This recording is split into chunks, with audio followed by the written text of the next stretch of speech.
everybody. Thank you so much for having me here, and it's a pleasure and an honor to be here because I'm still learning how to be an entrepreneur.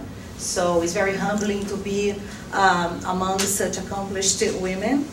Thank you. I'm here as an entrepreneur and also a student. I continue learning every day what it is, what it takes to be an entrepreneur.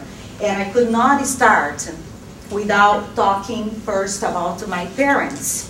I'm from a very small town in Brazil. My parents owned a store, and all of us kids were involved and assigned the responsibilities as according to our age.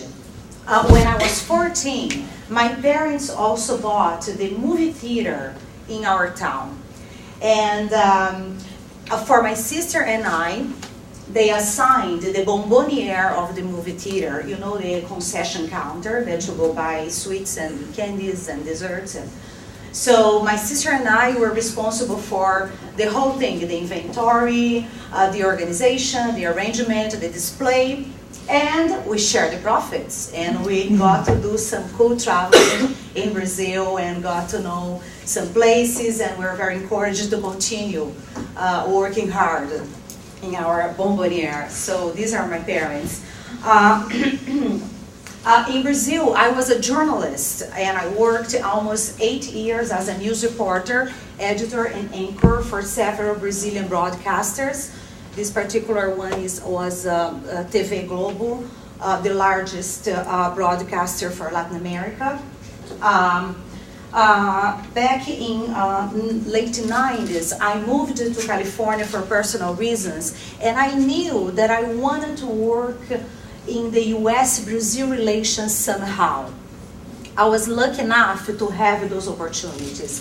As you remember, in the late 90s, there was the startup boom, and I was hired by startups to work in projects in Latin America. A few years later, I was hired by the Silicon Valley Center for International Trade Development, and I was assigned projects related to Brazil, such as this particular seminar, Doing Business with Brazil. These two gentlemen are Senators Alarcon and John Vasconcelos, who at that time, in 2006, had just arrived from Brazil. That is project at the State Senate called the California-Brazil Partnership. I'm one of the advisors for this project that is aimed at creating opportunities for the two regions to collaborate in education, culture, and business. So with that, we did that, and also as our friend just said, I also organized a trade mission to Brazil, renewable energy and biofuels. As you know, Brazil is a leader in biofuels technology. Brazil is self-sufficient in oil. Back in the 70s, when we had the oil crisis, the Brazilian government created an ethanol program. Farmers started to plant sugarcane, and Brazil started to produce ethanol out of sugarcane, which has a higher energetic content than corn-based ethanol that is produced here in the United States. Also, in terms of electricity, 80% of Brazil electricity comes from hydropower, which is totally renewable. So we took the group to Brazil to see ethanol plants, biodiesel plants, to meet with business leaders in the sector, and also to visit research labs that we're doing, such as this lab in Campinas, about 1 hour from the city of São Paulo, a hydrogen lab in the University of Campinas. And more recently, I was managing an academic exchange program between California and Brazil.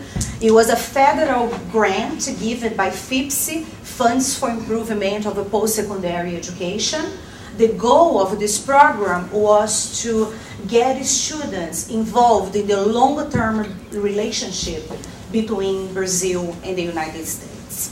Over the life of this program, we exchanged 30 students, 15 from Brazil and 15 students from California, had a chance to go down to the states of Amazonas and Minas Gerais and spend 6 months not only studying but also visiting business and having a closer look of what Brazil represents in terms of the relationship with the United States. And of course, the Brazilian students here had a chance to not only study at West Valley or San Jose State, they also visited a lot of the companies here in the Silicon Valley who were kind enough to host us and show the students their campuses and how they do business here in Silicon Valley. I also host international delegations. In this particular case, this was a group of young entrepreneurs from the state of Santa Catarina in south of Brazil, and they won a business plan competition, and their prize was a trip to Silicon Valley. Nice prize.